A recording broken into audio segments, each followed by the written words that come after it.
Welcome back, Phantom Travelers. I figure it's about time we actually go somewhere. What do you think? So, I've been working on several projects, and I've got a few more to complete up here, but right now I figured let's take the camper trailer out for something. So, I'm going to get set up for a camping trip here. I'll show you the process of getting everything put together, what I usually carry, and how this is going to go. It's only going to be a quick overnight trip, and it's not very far away, so it won't take too long, and I'm not carrying a lot of extra gear. But we'll get hooked up tonight, and I'll take you out on the road tomorrow.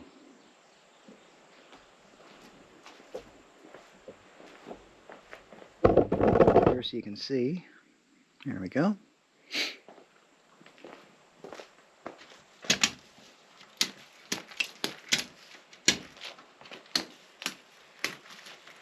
So I usually don't take this top bar off. I usually leave it in place. Get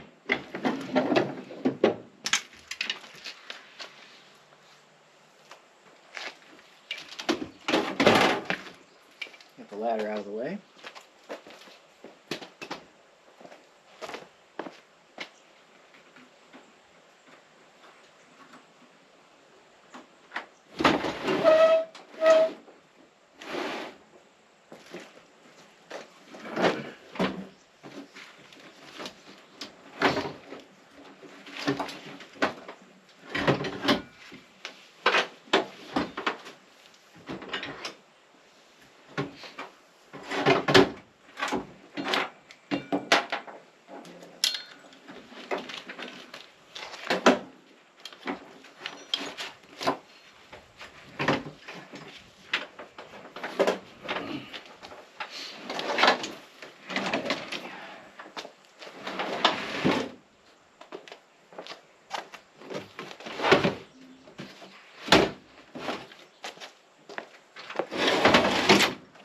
Go.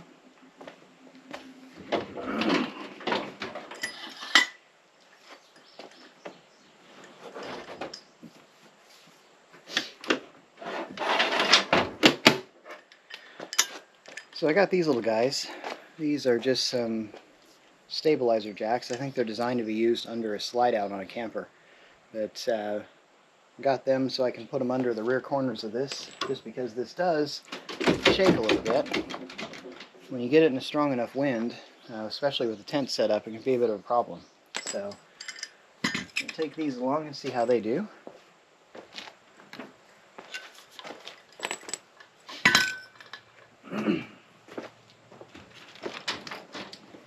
Got our water hose here. I'm going to use this to fill up the water tank in just a second. There's a power cord for the camper.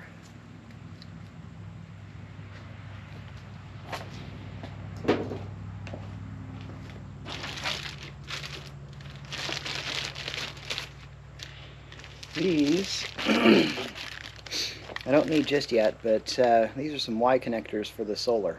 So it'll give me the ability to put an extra set of solar panels on temporarily. I'll have a trip coming up probably, oh man, it might be a couple of years yet. But I'll be spending some time out in the desert, so I wanted to make sure I had plenty of extra solar. So that's what these are for.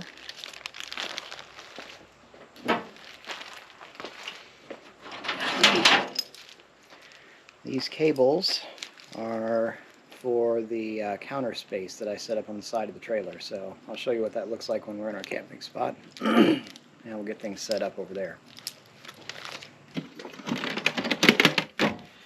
So this box is the one that has all my kitchen supplies in it. I'll go through this in a little more detail when we're at the camping spot. But mainly I'm going through it right now to make sure that I've got everything I need in here. So this is our connection hose for the camp stove.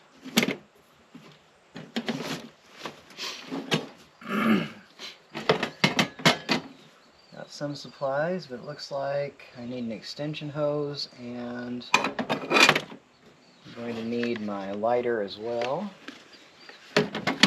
Okay, go grab those real quick.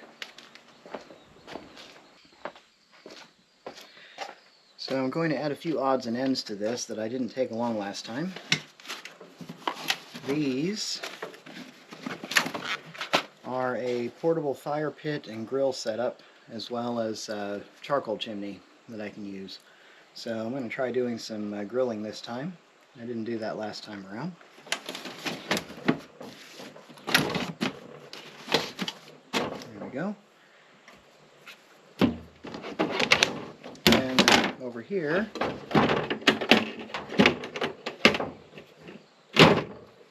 this is the pantry. So this just includes my dry ingredients and some odds and ends. We'll take this out so I can put the eggs in it. Got toilet paper and a few other things here too. So we'll get this loaded up and I'll check back in with you in a little bit.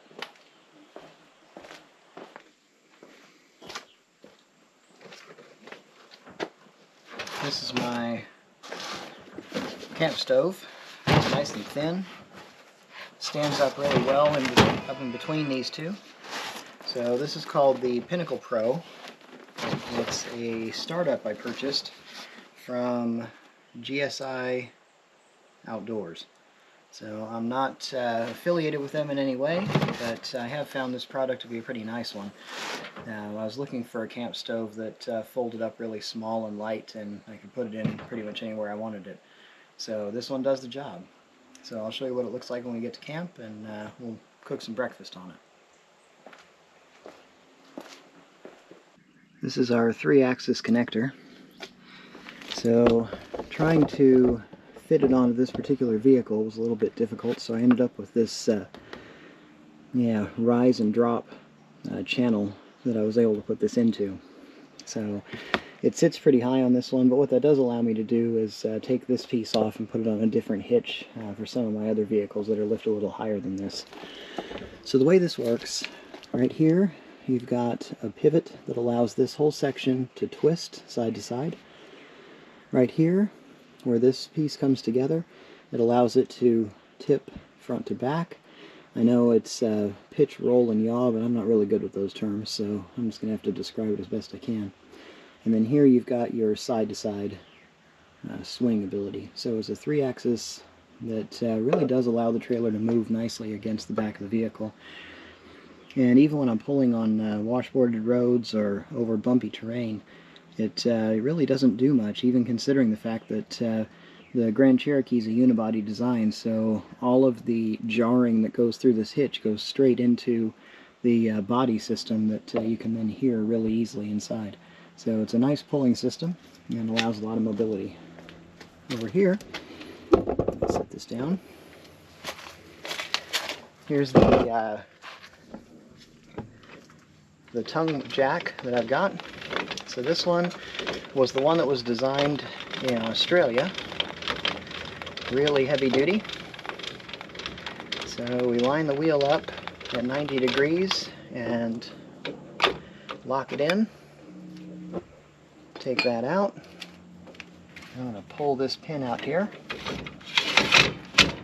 and raise the whole thing up a couple notches. Then I'm going to pull the blue pin, which allows the whole thing to fold up inside the tongue. And make sure you can see that. Yeah. So the nice part about that is not only is it really strong, really stable, but because of the way that folds up like that, it's also extremely protected up in there.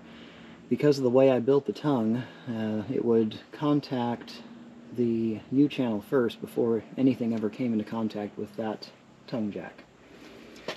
So the next step in hookup, we need to connect our safety chains. They go up next to the hitch up here. We've got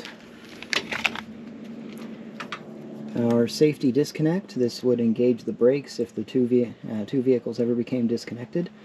And the brakes on this trailer are connected to the primary battery bank in the trailer, so it should never run out of juice. Then I've also got these two connectors to hook up. One of these is an Anderson plug and the other is your 7-round. The 7-round goes in underneath this side over here, and the Anderson plug connects to the red one you can see down there under the bumper. So that connection allows a direct connection between the batteries on the trailer and the battery in the back of the Cherokee. And it allows me to use the solar on top of the Cherokee. I hope you can see that up there. As well as The solar I've got mounted up on top of the rooftop tent.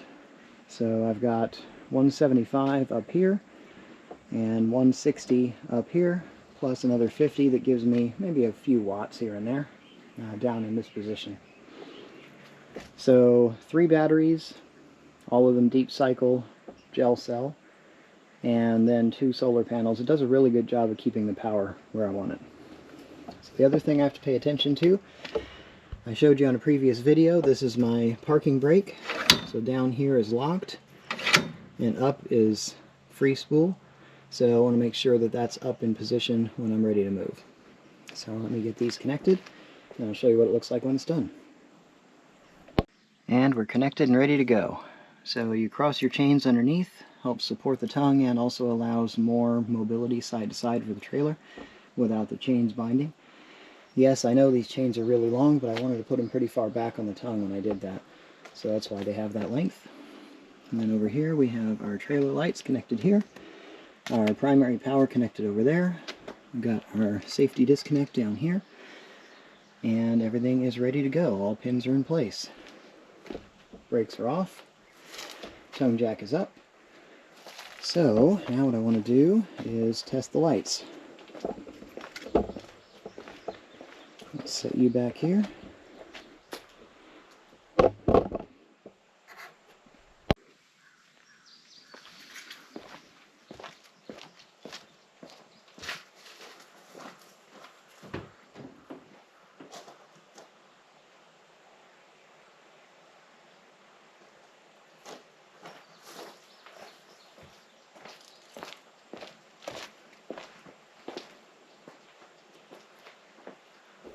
Alright, we have flashers on both sides, we've got tail lights.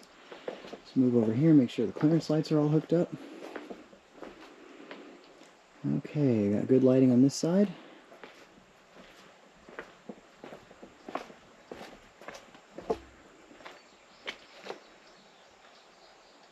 Got good lighting on this side. Okay, everything's ready to go. I'm going to shut this down and we'll take it around back and fill the water.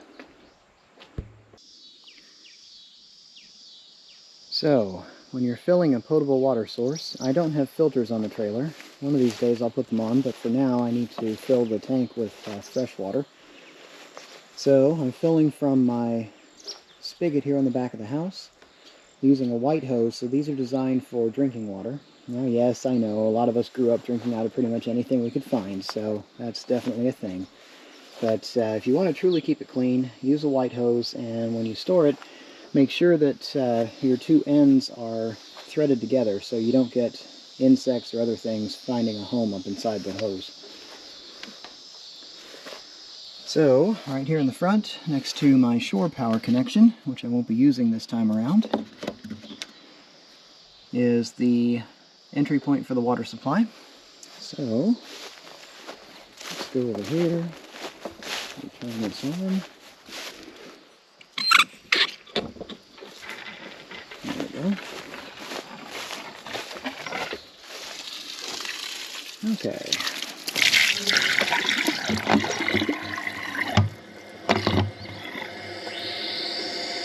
Pop that in there, and we'll let that sit for a while. So I don't have anything to tell me when the tank is full. However, let me see if I can show you this. I have to turn you sideways, sorry. If you can see up inside here, hope you can. Let's try it this way. Well, honestly, I don't know if you're seeing anything here, but what I do have is a clear hose going into the filler point on the tank. So I can use that as a bit of an indicator to tell me where we stand on how much water's in the tank. So, I'm going to let this fill for a bit, and we'll bring you back when it's time to finish it up.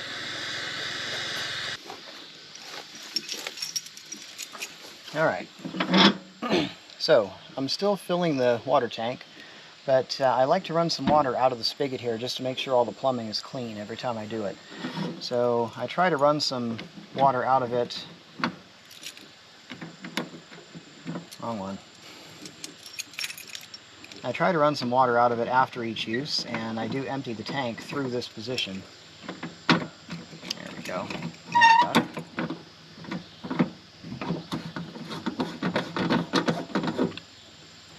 But by doing this, it makes sure that everything's nice and clean. So let's turn on the pump.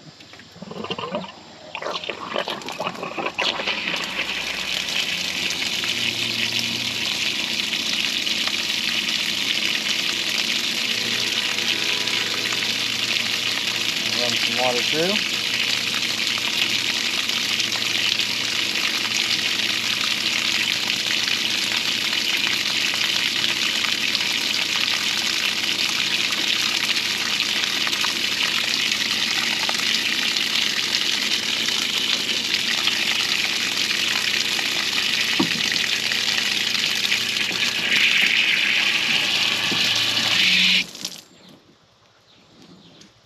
Okay, nice and clean.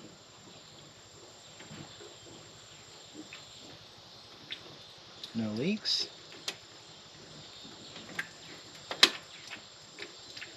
There we go. All right. It sounds like we're almost full over there, so let me go take care of that real quick. And we're set up and ready to go. So over here, I've got the lock back on.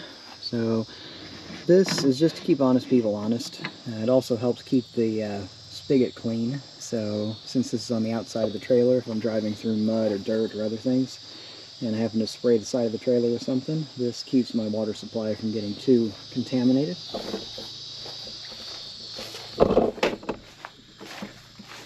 And over here, we're full and locked up and ready to go. So I'm going to empty out the hose, roll it back up, put it in the back of the trailer, and we'll get back out front.